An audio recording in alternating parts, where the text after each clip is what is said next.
particulièrement benn bi mooy jéem a diviser xaaj ànd sàmm jikko yi te ñun boolee ñu tax a jóg. moo tax ñooñee ñun duñu leen tontu. beneen bi ci des mooy dañoo bëgg a divertir. diversion mooy nit ki kat am na lu am solo lu ko tax a jóg. waaye nañ fexe ba fàbbi ko. mu bàyyi li ko taxoon a jóg nekk ci ay détails. waaw loolu it ñun kuñ ci woo duñ ci wuyu. muy diversion bi. beneen bi it am na ci ñoo xam dañoo bëgg a discréditer. discréditer wane bëgg a wane ni Mame Makhtar mii wala Adama Mboup wala Makhtar Sarr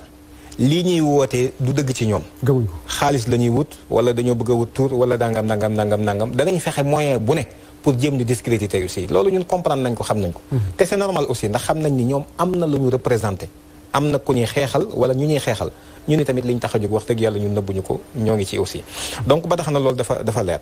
am na sax ñu ma dégg ñuy wax ni loi bi yóbbu ko assemblée. bu ñu ko gàntalee dafay mel ni ñun ñoo am responsabilité ci wane ni Sénégal léegi nag gàntal na loolu. mais ñun li ñuy wax nii problème mu droit la askan wi kenn jaawalewul askan wi ak assemblée. le peuple sénégalais peuple bi la tudd. assemblée te assemblée gàntalu ko c'est-à-dire nit ñi aussi bu ñuy wax tey wax ci xam-xam yaakaar naa nañ ciy jiital ak ragal yàlla tey wax mbir yi rek ni mu demee. assemblée gàntalu ko bureau assemblée nationale ak assemblée nationale bokkuñ bureau ba. banqaas la boo xam ne fukki nit ak juróom-ñeent lañu ñoom ñooy bureau bi ñoo ko composé assemblée nationale 165 députés la ñoom ñooy plénière ba ñoom ñoo am li ñuy wax souveraineté kon bu fekkente ni juróom-ñeenti nit jël nañu benn dogal te dogal ba sax ñun jotaguñ ci ndax mënu gën a jàpp ne dogal la léegi nga bëgg ni assimiler juróom-ñeenti nit ñi ñooy askanu Sénégal loolu ci borom xam-xam ça pose problème li tax mu wax ko beneen bi ci des tamit maanaam ñun dafa mel ni dañuy participer ci reeteet bi dañuy yaatal lii ci nit koo xam ni am nga dayo ci biir réew mi mais gis nga loolu lu scandaleux c'est extrêmement grave débat bi mais débat bu imposé wu la wax naa la ne depuis 90 la Nations Unies porté ce combat là d'abord ñu njëkk a rocc fi mu ne homosexualité sur la classification internationale des maladies c'était un 17 mai 1990 lañ ko defoon kon débat international la boo xam ne dafa posé wu ñëw ni léegi nag loolu nañ ko songu te songu réew yi ñiy wax lii bay Sénégal di signer ak di ratifier protocole de Maputo fan lañ nekkoon ñiy wax lii fan la Sénégal bi muy abrogé en fait la loi sur la peine de mort te loolu laal na mbirum diine ku rey te tey ko bu ñu ko seetee ba xam ni dëgg la ñu rey la fan lañ nekkoon ñoom ndax mas nañ leen dégg ñu wax ci ah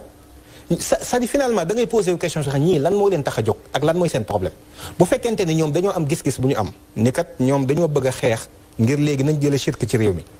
mais ñoom nañ woote ci loolu nit ñi jóg xeex ci bu boobaa it danañ toog waxtaan ba noppi ndax balaa sa nit ñi jóg lan lay shirk bañ dëppoo ci ba pare bu boobaa nit ñi yëkkati combat boobu mais soo waxee ñun la non lan moo tax ñuy wax lii te waxuñu ci nangam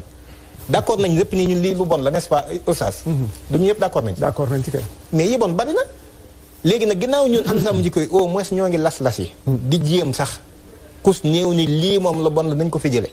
na keneen jéem ni leneen nañ ko fi jële su ko defee ñu ñëpp ñu ànd jàppalante mais am na benn dénigrement boo xam ni bëgg a jóg publiquement nga bëgg ni mel ni ànd sàmm jikko yi dafay yaatal ak mbon ci koo xam ne nitu diine ga mais dama loolu c'est scandaleux c'est extrêmement grave ci loo xam ni amoon nga feneen foo ko waxee waxoo ko nekk ba taxaw ci public donc nga ko waxee donc loolu man vraiment gis nañ ni ça pose problème te it dafay interroger sénégalais yi ci ni en réalité nit ñi est-ce que dëgg amul leneen lu tax lii ñu wax ko waaye doonatul mbirum diine kese. jërëjëf Babacar wax nga wax ju am solo bu fekkee sax dañoo gis ne ànd sàmm jikko yi dañoo lajj ci liñ nekk jàpp ñoom lañ tuddee ne moom la ñu waroon def mooy dalee ci xeex shirk ñoom lañ tuddee shirk mooy lan exactement parce que mën nañu wax ne ñoom nangam lii mooy shirk te du nekk shirk ci yow du ko nekk ci man exactement beneen bi ñooñu nga xam ne ñoo jël plan boobu cent ans et dimanche ñu ngi xeex shirk boobu léegi lan mooy seen résultat bi si des mooy li ñu war a bàyyi xel ñun ñëpp mooy yàlla kenn mënu ko féetee fépp exactement loolu faaw ñu bàyyi ko kan exactement waaw xaaral ñu jël li nga wax léegi mooy yàlla kenn mënu ko féetee fépp exactement Babacar daf koy féetee ca ànd sàmm jikko yi waaw bay faw haram Mame Makhtar féetee ko ca Jamra man ma féetee ko ci école bi wala ma féetee ko ci émission yi politicien bi féetee ko ca langue gam nekk di politique ñu boñ dajalee bu ñu amee résultat nag buñ ko tegee mu jariñ mais nag mënoo toog ca sa jàkka ja yow féetee fa yàlla wala boo nga tuddee ne moom nga féetee yàlla bëgg a corriger que ne ci ànd sàmm jikko yi te xamuloo la bi doxal lan la dëgg yàlla kooku dëgg juubte la dëgg la suñu sëriñ bu baax sëñ bay laat rahmatullahi yi damay référé ci kàddu gi ma wax toujours pour moom dama déggoon ma wax ko dafa wax ne képp ku ko dafa doon wax ne kuy xàmmee doxinu waaye dalay jiitu dëgg la waxiloo ji mu wax nii looyeen bi génn léegi moo fàttali wax ci wax jooju daf daa wax ne képp kuy xàmmee doxinu waaye dalaa jiitu